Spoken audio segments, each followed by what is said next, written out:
Ayan o. White Knight cross White Hats.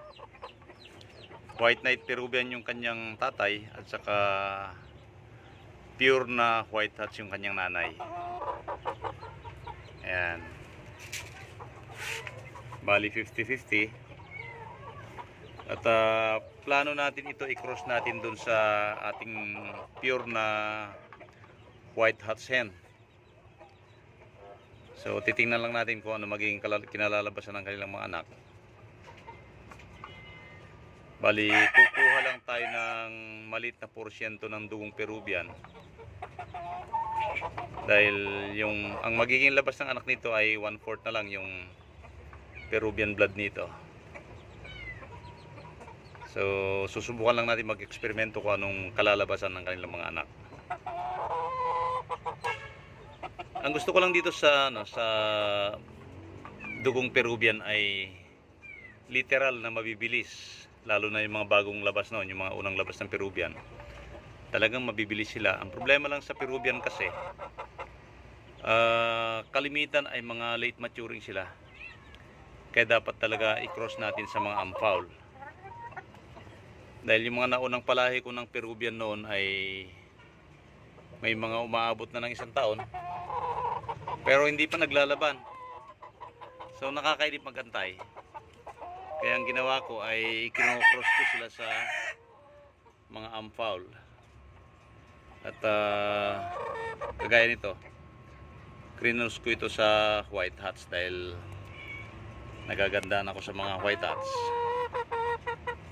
Lalo na yung galing sa isang sikat na breeder ng White Hats na talaga naman magaganda yung kanyang mga manok. So naka-acquire tayo ng hen na galing sa kanya.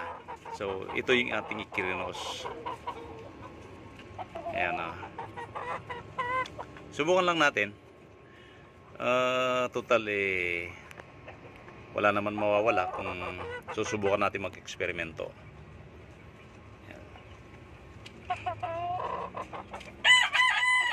Ang hirap lang kasing ihanap ng laban yung mga purong Peruvian dahil sobrang lalaki nila. So mahirap ihanap ng kalaban. So kailangan i-reduce natin yung kanilang mga laki para makakuha tayo ng mga amfoul size.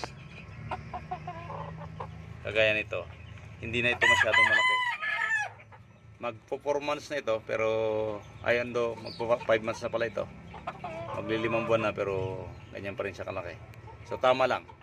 Pagka nag 8 months ito siguro, tama lang yung kanyang height, tama lang din yung kanyang katawan. Ayan o. Dark legs. Ayan. Meron din kapatid dito kaya lang mas malaki ito. So ito yung pinili natin na gagawin broadcast. Tsaka mas maganda yung kanyang tindig. Baka sakali makapagpalabas tayo ng mga magagandang stud dito.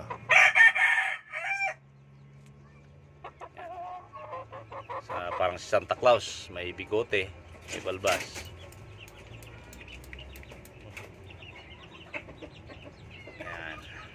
Our future broadcast.